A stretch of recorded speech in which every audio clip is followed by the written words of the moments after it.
कोई भी क्रिटिकल चीज आती है तो मैं उसको सॉल्व नहीं कर पाता। I always seek advice from someone, और कोई भी अगर एडवाइस देता है तो वो अपने एक स्टैंड पॉइंट से देता है, and I always take that for granted.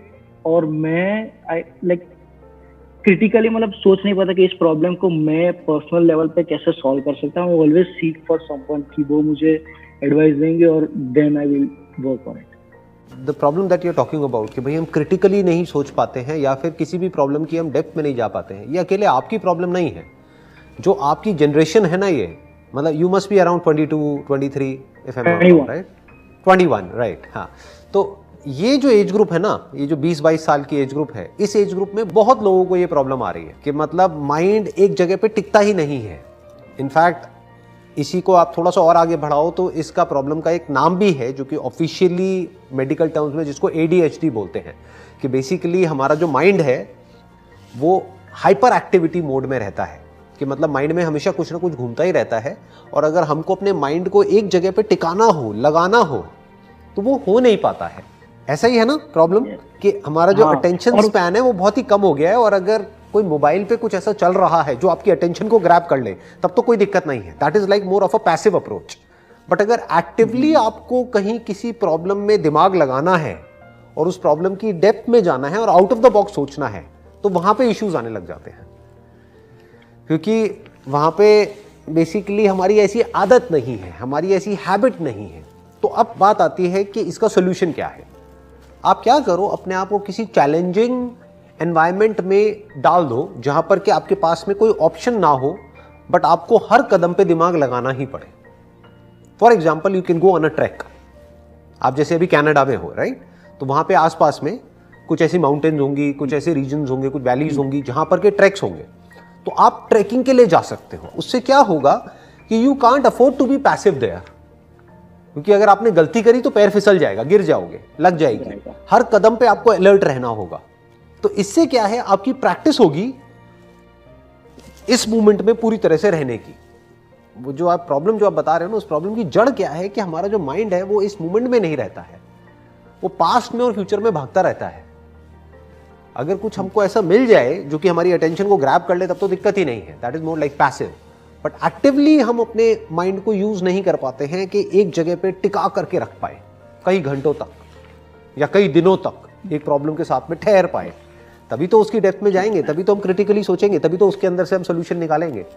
सो आप क्या कर सकते हो, इस तरह की कुछ चैलेंजिंग चीजों में आप इन्वॉल्व हो सकते हो। जैसे कि एक मैंने आपको बताया tracking, another could be sports. Sports is also very very good for activating the parts of your brain जो कि अभी प्रॉपरली यूज नहीं हो रहे हैं। और कुछ नहीं तो एज सिंपल एज दैट, मैं आपको एक और आइडिया देता हूं। कोई बुक है, मान लो आपने कोई बुक पढ़ी, तो उस बुक की आप एक समरी बना करके YouTube पे अपलोड कर सकते हो। अब आपका सवाल होगा कि इससे क्या फायदा होगा, कौन देखेगा, कौन नहीं देखेगा, that is not important. Important is कि आप एटलीस्ट कुछ एक्टिवली कर रहे हो। वो YouTube चैनल ग्रो होगा या नहीं होगा, आई डोंट नो, वो किसी को नहीं पता, हो सकता है हो जाए। बट मैं क्या कह रहा हूं कि एटलीस्ट एक बुक को जब आप पढ़ोगे और उसको आप क्रिटिकली एनालाइज करोगे, उस बुक को कंडेंस करके उसकी एक समरी बनाओगे, मतलब मान लो वो बुक जो कि एक्चुअल में अगर उसको ऑडियो बुक में कन्वर्ट किया जाए वो 4 घंटे की है, उसको आप 5 मिनट की समरी में कन्वर्ट कर रहे हो, तो आपको दिमाग लगाना पड़ेगा ना, आपको लिखना पड़ेगा, आपको सोचना पड़ेगा, फिर आपको ये दिमाग लगाना पड़ेगा अच्छा 5 मिनट में मैं इसको कैसे बोलूं। तो एक पूरा का पूरा एक कॉम्प्रिहेंसिव एक एक्शन प्लान बन रहा है। तो जब आप इस तरह से कुछ चीजें करोगे, और हो सकता है वो करने में आपको मजा आने लग जाए, करना कुछ भी नहीं है, फ्री का चैनल है, वो आपने बनाया, अपना वहां पे अपलोड किया, और आप तो वैसे ही कनाडा में बैठे हो, तो अगर उस बुक की समरी को लोग देखने लग गए और सुनने लग गए, तो होगा क्या कि आपको डॉलर्स में पैसा आएगा ना, राइट? और कुछ नहीं तो आपकी जो क्रिटिकल जो थिंकिंग है ना, वो डेवलप होगी ability. So what I am saying is do something in which you can't afford to be passive. आजकल जो सबसे बड़ी प्रॉब्लम है आपकी जनरेशन की, वो प्रॉब्लम क्या है कि ये जो जनरेशन है वो पैसिव होती चली जा रही है, बॉडी के लेवल पे भी और माइंड के लेवल पे भी। We need something to occupy our attention, मतलब हमको अपनी अटेंशन को कंट्रोल करके एक जगह पे टिकाना नहीं आता है, that is a big problem. Physically भी हम लेजी होते चले जा रहे हैं, मेंटली भी लेजी होते चले जा रहे हैं। तो डू समथिंग जिससे कि आप फिजिकली भी एक्टिव हो। एग्जैक्टली देखो, जब लेजी हो गए आप मैं बताता हूं आप क्या कहने वाले थे। आप ये कहने वाले थे कि मन में कुछ ना कुछ घूमता रहता है, राइट? घूमता रहता है, बोलते रहते हैं अपने आप को ही कुछ मन में हम अपने आप को कुछ ना कुछ बोलते रहते हैं जिसका आपस में कोई कनेक्शन नहीं होता है। मतलब अंदर ऑर्डर नहीं है, डिसऑर्डर है। कभी कुछ आ जाता है, कभी कुछ आ जाता है, कभी कुछ आ जाता है, और इन 5 बातें जो आई उनका आपस में कोई कनेक्शन ही नहीं है। ये नहीं है कि एक लाइन ऑफ थॉट है जिसके अंदर हमारा थॉट जा रहा है। कुछ भी आता रहता है रैंडम, अंदर एक रैंडमनेस है, एक ऑर्डर नहीं है, एक फ्लो नहीं है। ऐसा ही है ना, यही है ना प्रॉब्लम? हाँ। तो अब इसका मैं आपको सोल्यूशन बता रहा हूं वो क्या है। जो प्रॉब्लम की जड़ है वो क्या है कि हम पैसिव होते चले जा रहे हैं, फिजिकली भी और मेंटली भी। तो जैसे ही आप फिजिकली और मेंटली पैसिव हो जाओगे, आप लेजी हो जाओगे, एंड जब आप लेजी हो जाओगे तो माइंड ओवर एक्टिव हो जाएगा, माइंड ओवर थिंकिंग के मोड में चला जाएगा। मतलब माइंड तो हाइपर एक्टिव हो गया और फिर एक लूप बन जाएगा। माइंड जितना ओवर एक्टिव होता चला जाएगा उतना ही फिजिकली आपको बुरा लगेगा। जितना फिजिकली बुरा लगेगा, अब आपके उल्टे इमोशंस और फीलिंग्स भी ट्रिगर हो जाएंगे। Now you will get into that loop which is called the loop of whatever you would like to call it as overthinking. उसी को और आगे एक्सटेंड कर दो तो anxiety related to future, depression related to the past, and uncertainty about the present कि अभी क्या हो रहा है। तो हम हर तरफ से फंस गए। तो मैं आपको इसका सॉल्यूशन बता रहा हूं कि सॉल्यूशन क्या है।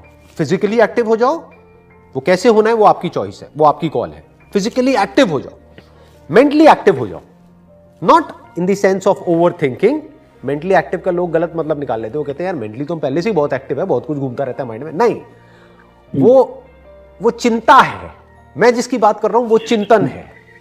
दोनों में बड़ा फर्क है। एक होता है चिंता, कि हमको चिंता हो रही है कि कल क्या होगा, कल ऐसा क्यों हुआ, ये क्या हो रहा है, वो क्या हो रहा है, ये कैसे होगा, वो कैसे होगा। ये सब चिंता है, ये स्ट्रेस है।